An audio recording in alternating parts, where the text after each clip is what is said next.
Hello friends, स्वागत है आपका मेरे यूट्यूब चैनल दीप क्लासेस में। आज का हमारा टॉपिक है भक्ति काल के प्रमुख कवि कबीर, जिसमें हम कबीर के बारे में बात करेंगे।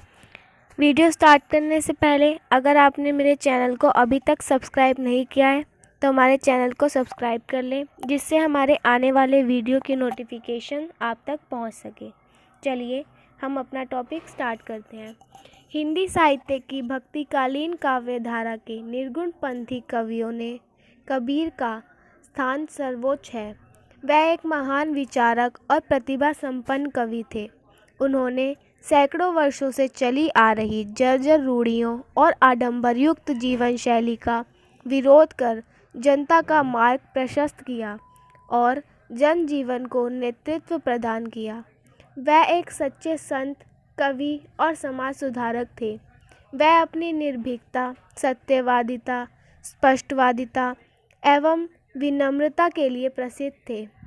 दंभ, बाह्याडंबर, पाखंड, अनाचार तथा अंधविश्वास आदि के वह कट्टर विरोधी थे। भले ही तत्कालीन परिस्थितियां उनके अनुकूल नहीं थी, लेकिन कभी भी वह आगे नहीं झुके। कबीर के जन्म के संबंध में कोई ठोस सामग्री उपलब्ध नहीं है। फिर भी कबीर पंथियों में निम्नलिखित पद्य अत्यंत प्रसिद्ध है। 6455 साल गए, चंद्रवार एक ठाप थए, जेठ सुदी बरसायत को, पूरन मासी प्रगण भये, पन गरजे दामिनी दमके, बूंदे बरसे झर लाग गए, लहर तालाब में कमल खिले, तहे कबीर भानु प्रकट भये।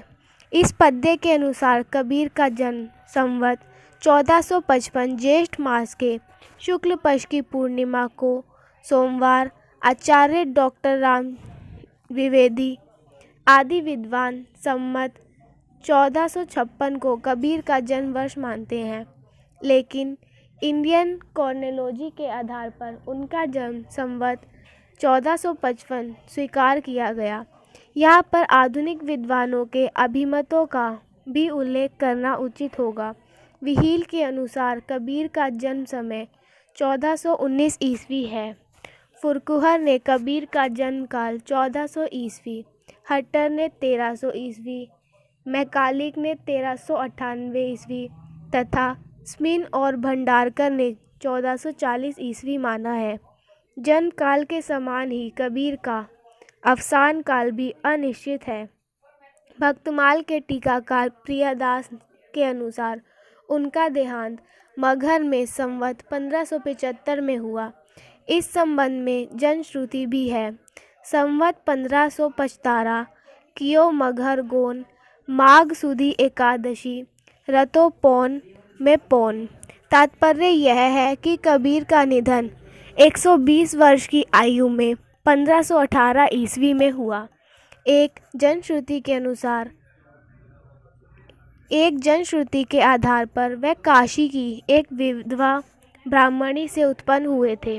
लोक लाज के भय से वह शिशु कबीर को लहर तारा तालाब की सीढ़ियों पर छोड़कर चली गई। नीरू और नीमा नामक जुलाहा दंपत्ति ने शिशु कबीर का पालन पोषण किया। इनकी पत्नी का नाम लोई था। इनके कमाल और कमाली नामक एक बेटा और बेटी भी थे। स्वामी रामानंद इनके गुरु थे। सूफी संत शेख तकी के संपर्क में आने के कारण वह सूफी धर्म और विचारधारा से भी प्रभावित हुए। अब हम बात करेंगे कबीर की भक्ति भावना की। कबीर का निर्गुण संत कवियों में प्रमुख स्थान है। उन्होंने ज्ञान और भक्ति के माध्यम से ईश्वर को प्राप्त करने का उपदेश दिया। निर्गुण भक्ति काव्य धारा की सभी विशेषताएं कबीर के यहाँ देखी जा सकती है। इन विशेषताओं के माध्यम से कबीर की भक्ति भावना को समझ सकते हैं। कबीर निर्गुण निराकार ईश्वर में विश्वास रखते थे। उन्होंने निर्गुण और निराकार ईश्वर को स्वपन के स्वरूप का वर्णन करते हुए लिखा, निर्गुण नाम जपहु रे भाई, अविगत की गति लखी न जाए। इस प्रकार कबीर के राम दशरथ पुत्र नाम नहीं थे। उनके राम तो कोई और ही थे, जिनका मर्म कोई नहीं समझ सकता। दशरथ सुत तिहु लोक बखाना, राम नाम का मरण है आना।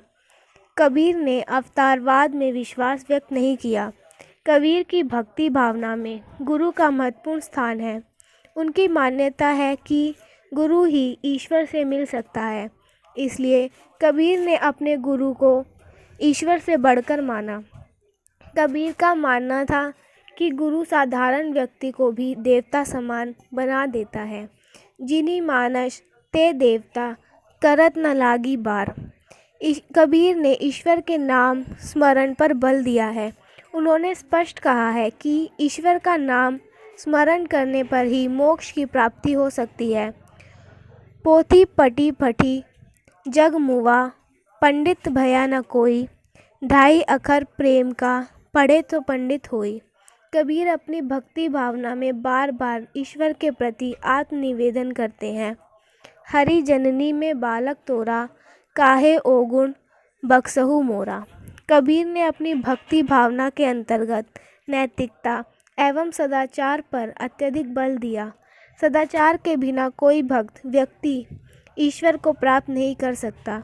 कहना होगा कि कबीर की भावना जहाँ एक ओर सरल एवं सहज है, वहाँ दूसरी ओर कठिन भी है, क्योंकि इसके लिए अहम का विसर्जन करना होता है।